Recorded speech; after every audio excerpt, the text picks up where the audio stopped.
جس کو اللہ نے مال دیا ہو اور وہ مال حلال ہو، اور وہ جب خرچ کر رہا ہو تو اس کے دل کے اندر تقوی ہو، اللہ کا خوف ہو۔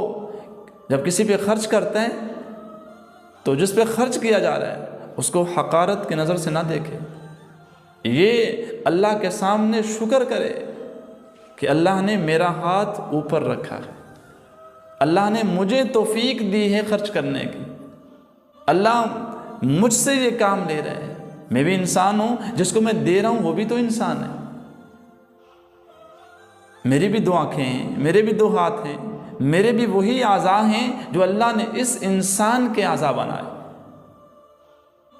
میں خرچ کر رہا ہوں، یہ میری طاقت نہیں ہے، میں خرچ کر رہا ہوں، یہ میری تعریف نہیں ہے، یہ تعریف اس خالق کی ہے۔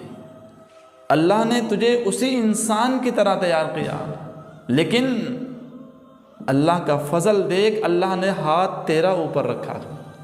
اللہ اس کا ہاتھ بھی تو اوپر کر سکتے ہیں، اللہ کسی اور کو بھی تو یہاں کھڑا کر سکتے ہیں۔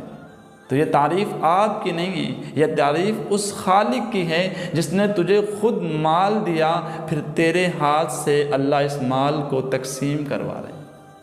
ایک دوسرے بھائی کے پاس نعمت دیکھ کر دل ہی دل میں اور یہ کہنا کہ یہ اس کے پاس نعمت نہ رہے، اس سے نعمت یہ چھن جائے، یہ شرعاً حرام ہے، اس کو نعمت اللہ نے دی ہے۔ آپ اس کے لیے دعا کریں گے، ہو سکتا ہے اللہ وہ نعمت تجھے بھی دے دے۔ آپ اس کے بارے میں یہ کہہ رہے ہیں کہ اس سے چھن جائے، اس کے پاس رہے نہ، یہ تباہ ہو جائے، اس سے اللہ خوش نہیں ہوتے، اس سے اللہ آپ کے رزق میں برکت نہیں دیں گے۔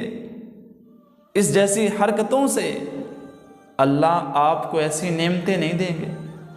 اللہ سے نعمتیں لینی ہیں تو دوسروں کی نعمتوں کو دیکھ کر شکر ادا کیا۔ اللہ نے اس کو دیا، اللہ اس کے لیے یہ نعمت راحت والی بنا دے، اللہ اس کے لیے یہ نعمت برکت والی بنا دے۔ تو اس لیے کسی کی نعمت کو دیکھ کر دل ہی دل میں جلنا نہیں چاہیے، کسی کی نعمت کو دیکھ کر یہ نہیں کہنا چاہیے اس کے پاس نہ رہے۔ اللہ نے اسے دی ہے، اس کے لیے دعا کریں، اللہ آپ کو بھی دے دے گا۔